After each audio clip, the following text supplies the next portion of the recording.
Bonjour, Ou bonsoir. bienvenue sur Le Temps d'un Lapin, le podcast qui parle de la kinésithérapie, du soin et de la science. Mais pas trop longtemps. Juste le temps d'un lapin. Bonjour Vincent. Bonjour Marie. Aujourd'hui, un épisode avec un cas clinique et c'est Vincent qui raconte un soin qu'il a eu l'occasion d'effectuer dans son cabinet auprès d'un patient dont il va tout nous dire maintenant. Alors Vincent, peux-tu nous parler un petit peu de ce patient, ce qui l'amène chez toi et ce que tu as pu constater lors de ton bilan? Oui, bien sûr. C'est donc un jeune homme de 24 ans qui se présente au cabinet, donc on est en mars 2019 à ce D'accord. moment-là. Il est technicien en électronique fraîchement diplômé. Il a fini son stage et il a commencé à travailler. C'est un patient qui est sportif, qui fait de la course à pied sur les chemins de montagne et il fait ce qu'on appelle les escaliers de la Bastille. La Bastille étant une fortification qui surplombe Grenoble, qui comporte de nombreux escaliers et sur laquelle les coureurs grenoblois ont l'habitude d'aller s'entraîner.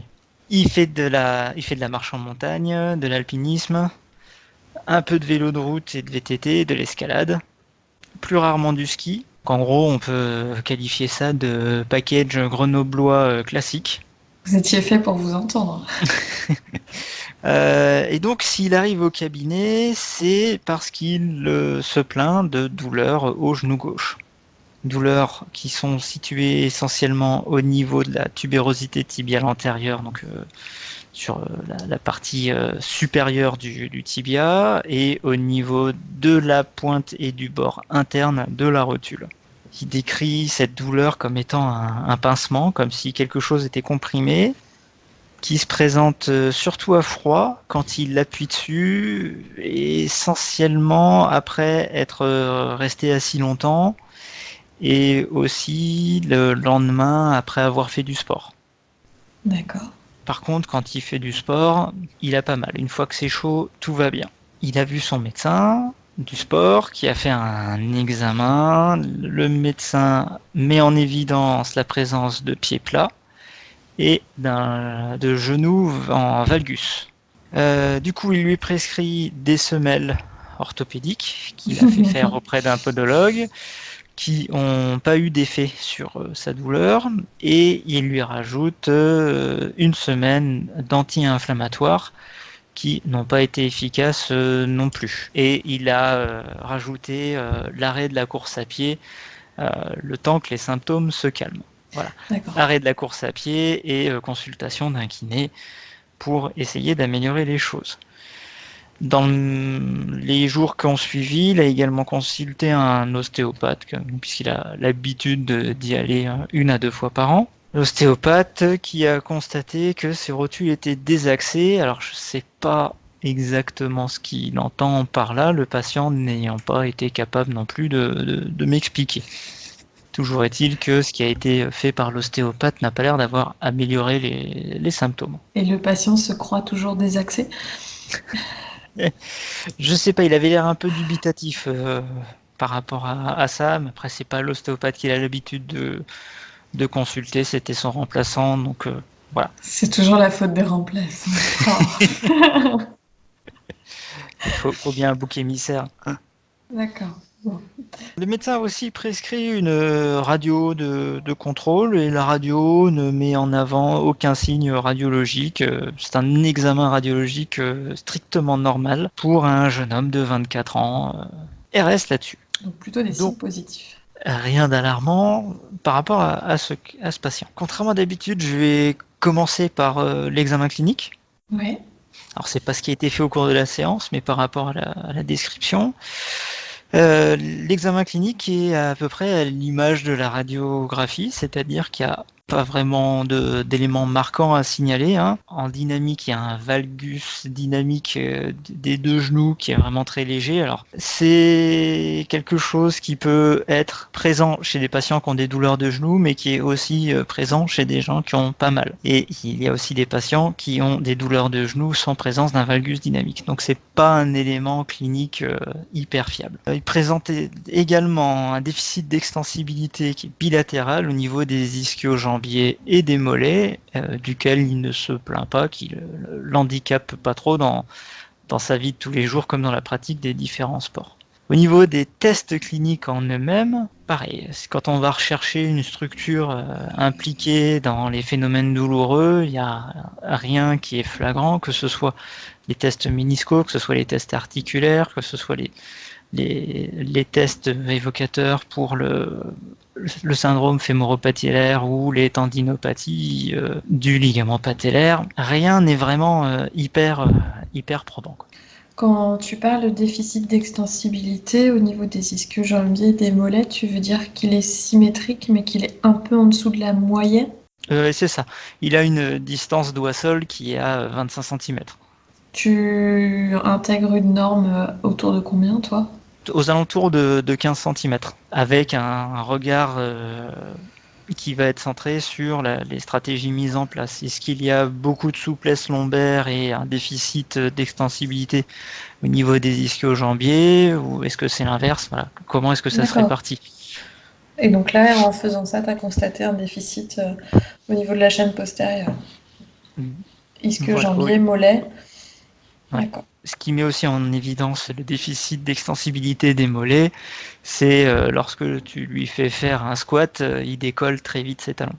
Mais Et c'est que pas ça n'est quelque pas chose. associé à une perte de mobilité passive lorsque tu fais une flexion de genou.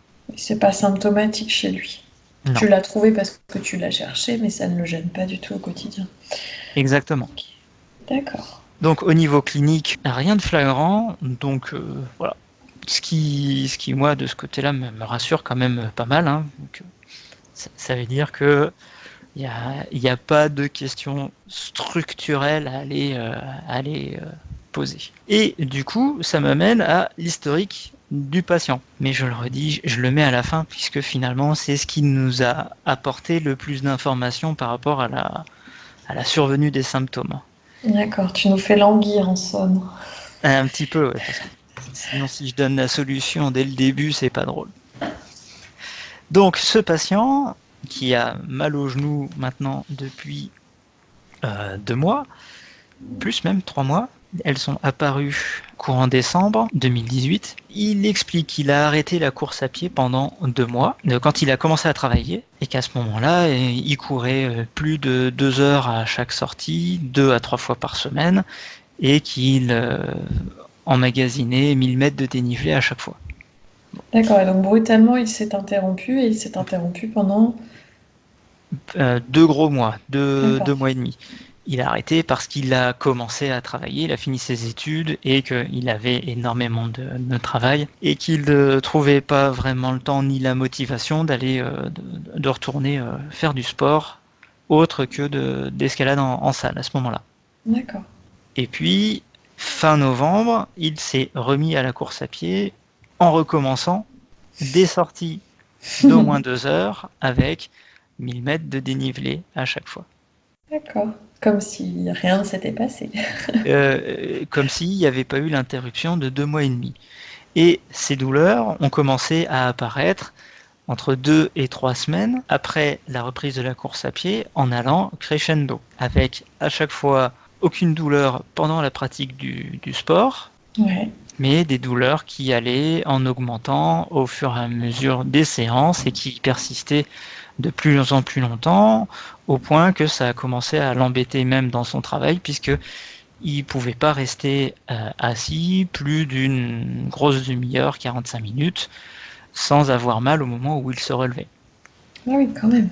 avec un dérouillage matinal. Donc, on a clairement un patient qui ne présente pas d'éléments cliniques au test significatifs, qui n'a pas d'imagerie qui indique Contributive. vers une structure particulière, chez qui on a déjà testé le traitement d'une inflammation qui n'a pas apporté de résultat et qui donc semble réduire fortement la probabilité d'une hypothèse inflammatoire aux douleurs, chez qui on a corrigé une, on va dire, déformation orthopédique du pied avec des gros guillemets sans que ça ait d'effet, Ouais. Donc on a déjà quelques éléments qui sont éliminés. La rotule des accès, je pense qu'on va la laisser de côté parce que voilà.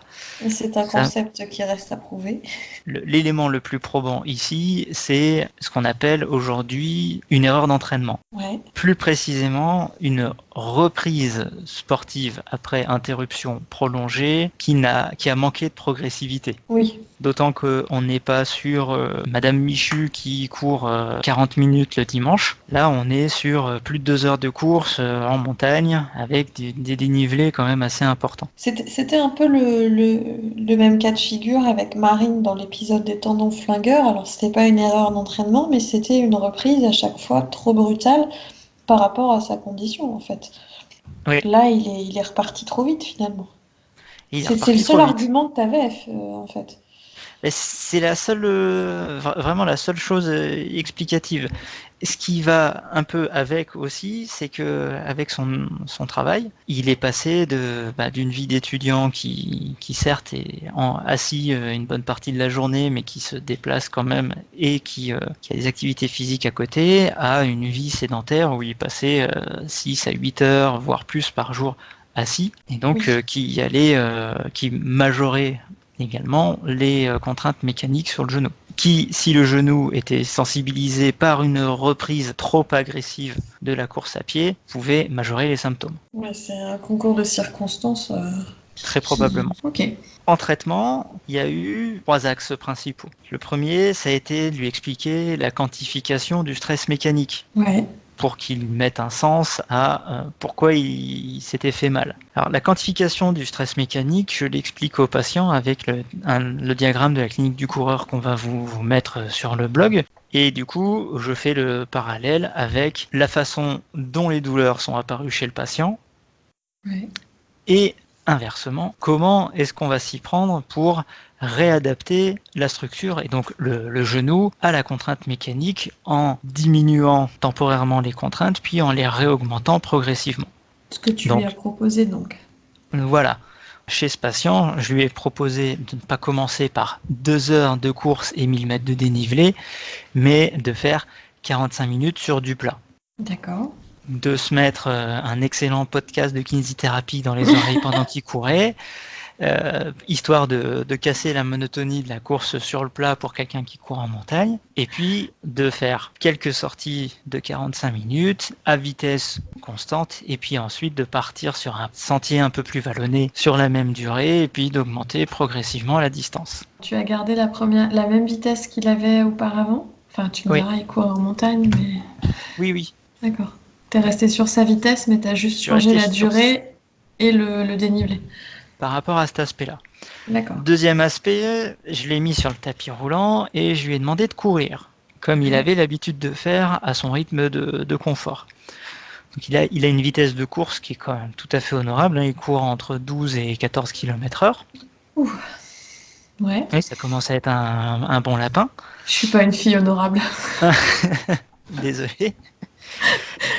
Quand on fait une analyse de course, on cherche vraiment le gros défaut de technique. Ouais. On cherche pas à différencier le décalage d'un millimètre ou d'un degré entre le pied gauche et le pied droit. Voilà, on ne cherche pas à couper des cheveux en 4, on cherche vraiment ce qu'à la clinique du coureur ils appellent les gros cailloux. Et donc ce jeune homme, quand il court, une image que j'ai employée avec lui et qui est assez parlante, il faut revoir Jurassic Park et la scène où le tyrannosaure court après la Jeep qui roule à vive allure. Donc le tyrannosaure qui est un animal très trapu et qui fait des grands pas et qui à chaque fois fait trembler le sol quand il pose la patte au sol. Et ben là, Ouais. mon patient il fait pareil. Il a une cadence qui est à 135 pas par minute, ce qui est D'accord. très peu. Et donc, c'est un élément qui favorise la mise en charge brutale et intensive du genou lors de la D'accord. course à pied. Ouais. Il y a une vidéo qui est faite qu'on vous mettra aussi dans la description qui montre que à même vitesse, une cadence plus rapide diminue la quantité de contraintes mécaniques qu'on va faire supporter au genou. C'est quelque chose qui m'avait, alors je l'ai pas vu avec la clinique du coureur, mais c'était quelque chose qui m'avait surprise quand j'avais commencé à retravailler sur cette question de la course, de demander aux gens à vitesse égale de baisser d'augmenter la cadence, de courir aux alentours de 170-180 pas par minute. C'est presque piétiner en fait, mais qu'effectivement ça te fait une course beaucoup moins contraignante. Oui, Je sais pas si tu confirmes, ouais. oui, oui, absolument. Et puis on modifie la façon dont la course se déroule. On va plus exploiter les, la partie inférieure du membre inférieur, le pied, cheville, mollet et ischio-jambier, et moins utiliser le quadriceps, la partie antérieure du genou et les muscles releveurs du pied. Spontanément, les patients vont passer d'une attaque majorée sur le talon avec une grosse absorption par le talon et donc par le genou à une attaque plus douce, puisqu'il y a moins de charge à amortir. Il y a moins de propulsion aussi. Il y a moins de propulsion, elle est plus fréquente et plus régulière. Donc, avec ce patient, on a essayé de fixer un objectif aux environs des 160 pas par minute. D'accord. On n'a pas ciblé les 170-180 parce que ça faisait déjà un gros décalage et que spontanément, avec le métronome, j'arrivais à lui faire adapter un 160 pas par minute assez facilement. Et au-delà, il avait un peu l'air de s'embrouiller les pieds. Pour la petite histoire, quelques semaines plus tard, il est monté de lui-même à 180 pas par minute et ça s'est plutôt bien passé. Parce qu'il avait mal ou parce qu'il avait envie d'essayer? Et parce qu'il trouvait que ça lui paraissait plus naturel. Ah oui, d'accord. Ouais. Plus que Euh, 160. voilà. Sachant que D'accord. quand on est parti sur les 160, je l'ai revu 10 jours après, il me dit voilà, mais du coup, je suis crevé quand je cours. Et parce qu'en fait, euh, il avait augmenté sa cadence, mais il faisait des pas de la même longueur. Donc il était passé Ah, d'une vitesse moyenne de 12-14 km/h à 14-16 km/h. d'accord. Comme quoi, il faut toujours vérifier ce qu'on C'est leur là où dit j'ai et ce dit, qu'ils ont compris, hein. voilà, tu fais des pas, joup, plus courts. Ah oui, j'imagine. Bon, et du coup, Et bien du coup, ça s'est bien passé. Dernier aspect, donc premier, quantification du stress mécanique. Deuxième, modification de la cadence de course, qui est aussi une quantification du stress mécanique. Dernier aspect, c'était par rapport à l'apparition des douleurs quand il restait assis plus de 45 minutes. Et ben, là, on a fait une exposition graduelle, c'est-à-dire que je lui ai proposé de se lever toutes les 35 minutes, oui, une bonne dizaine de minutes avant la survenue des douleurs, histoire de lever cette stimulation en contrainte au niveau du genou liée à la position assise, de se lever donc toutes les 35 minutes, de faire 2-3 pas, puis de se rasseoir et de augmenter cette durée de quelques minutes par jour progressivement et de revenir en arrière si la douleur réapparaissait. oui. Et Ça, ça s'est bien passé. ça n'a pas posé de problème au niveau de son emploi. Non, non, D'accord. il pouvait se lever, marcher là-dessus. Là-dessus, pas de souci. Alors, j'hésite toujours à recommander aux gens de commencer à fumer pour avoir une raison de se lever, mais c'est pas très raisonnable. Je réfléchissais, j'ai bien compris. Oui, oui, oui. C'est un vrai problème, hein. C'est un vrai problème dans les services de soins et dans certaines entreprises où les fumeurs ont une espèce de passe-droit ou de tolérance qui leur permet de se lever et de sortir, mais que les autres ne l'ont pas. C'est un patient que j'ai vu relativement ponctuellement, puisqu'il répondait assez bien à ce type de prise en charge. Et quand on se voyait, on faisait quelques exercices de proprioception, de renforcement musculaire, de contrôle moteur, Ouais. plus dans une visée de lui montrer des exercices qu'il pouvait faire en complément de son sport pour augmenter, augmenter sa performance ou augmenter son confort. Pas D'accord. vraiment dans le but de cibler une structure qui serait déficitaire. Oui. Dans le cadre des douleurs de genoux, il y a une revue de la littérature, une masterclass qui a été réalisée par Simon Lack en 2018, que j'ai eu le plaisir de traduire pour Cobus App, l'application de bilan, donc, qui est disponible donc, en français sur leur blog. On vous mettra un lien sur notre blog à nous. Les études scientifiques qui se sont intéressées aux patients souffrant de douleurs de genoux, ce qu'on appelle en France le syndrome fémoro-patellaire, c'est un petit peu un pot pourri entre les patients qui vont avoir un pied plat, un pied creux, ceux qui vont avoir une rotation interne du tibia lors de la réception, ceux qui vont avoir un valgus dynamique, ceux qui vont avoir une adduction du genou, une adduction du fémur, ceux qui auront un défaut d'activation des muscles fessiers à la réception, ceux qui ont un retard d'activation du vaste médial,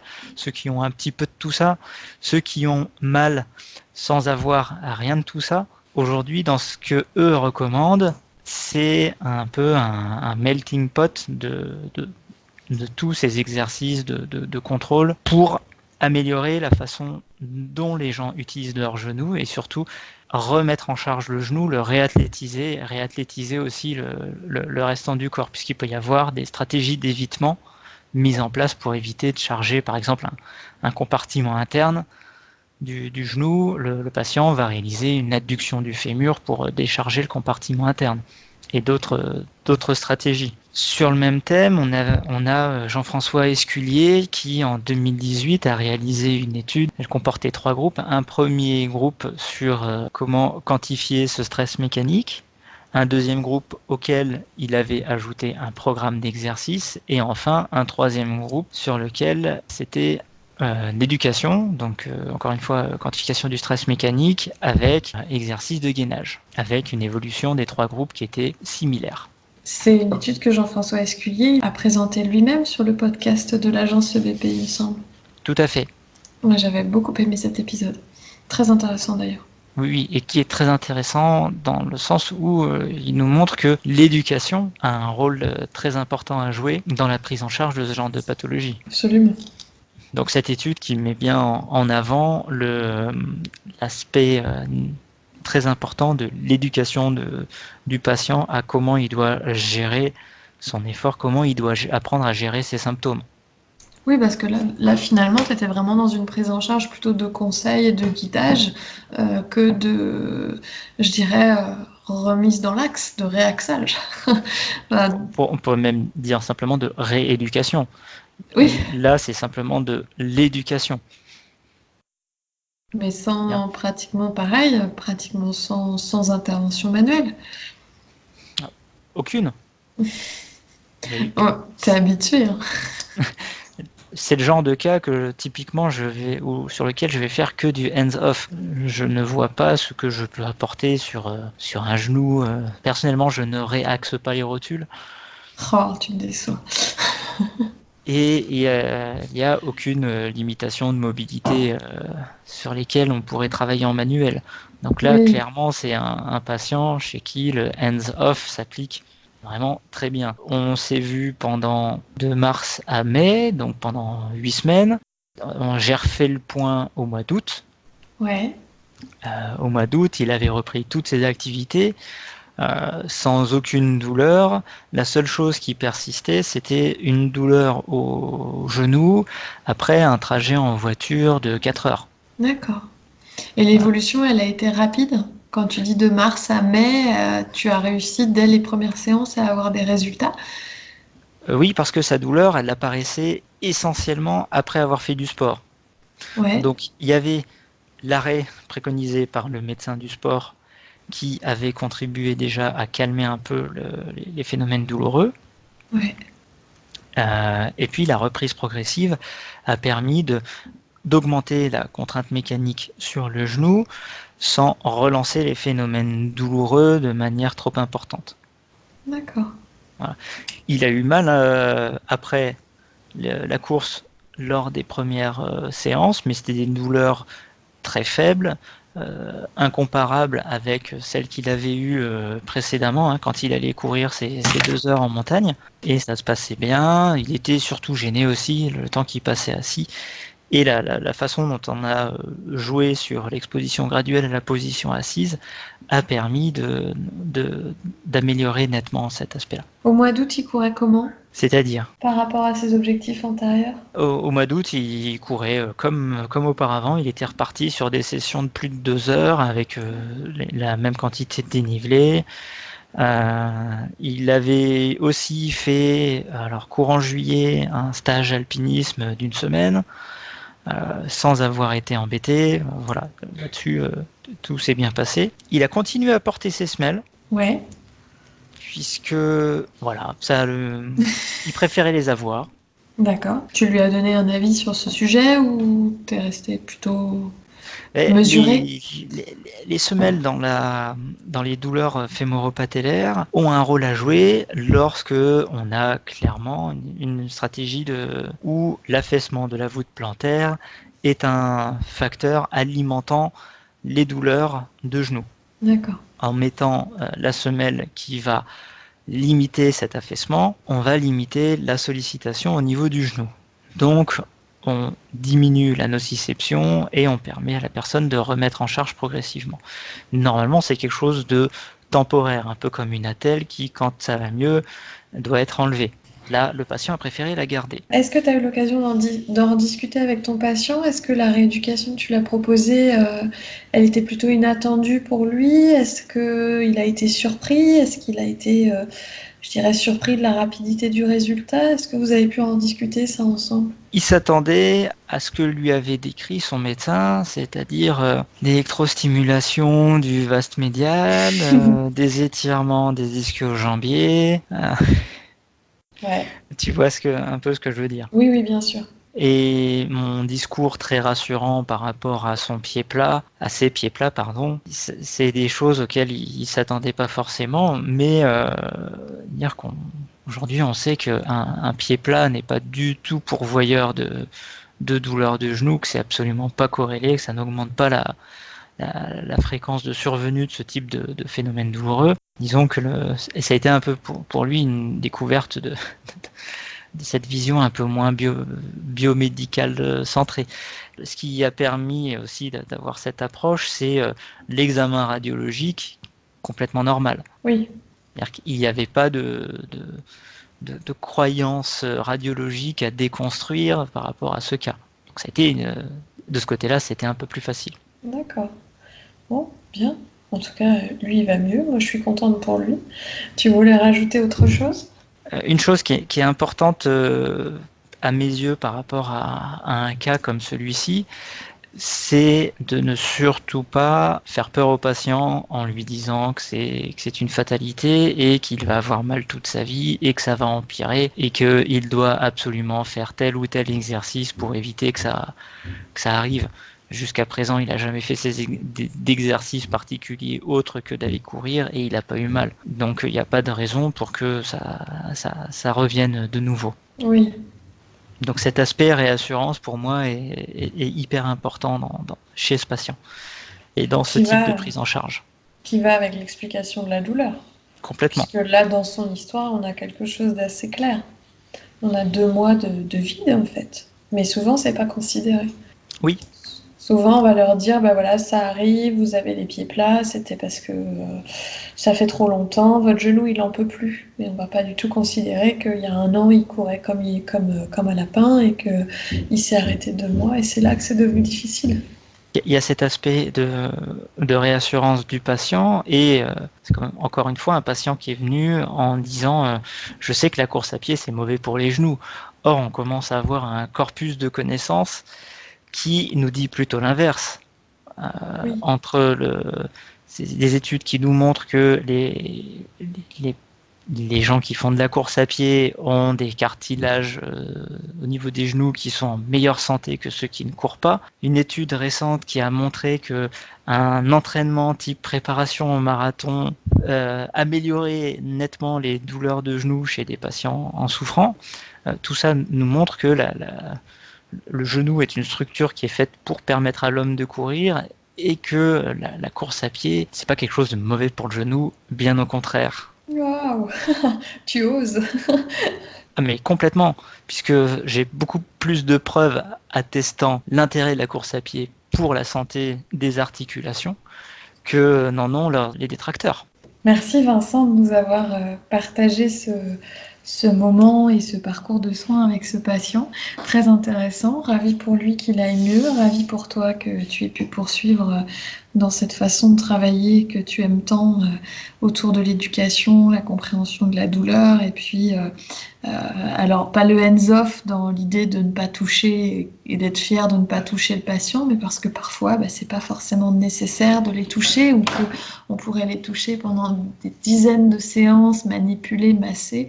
Si de toute façon, on n'a pas saisi le mécanisme déclencheur et comment revenir à l'état antérieur, on n'aura de toute façon pas les résultats attendus. Donc, merci d'avoir partagé ça avec nous. Merci à tous de nous avoir écoutés et on vous dit à très bientôt Sur le temps d'un lapin.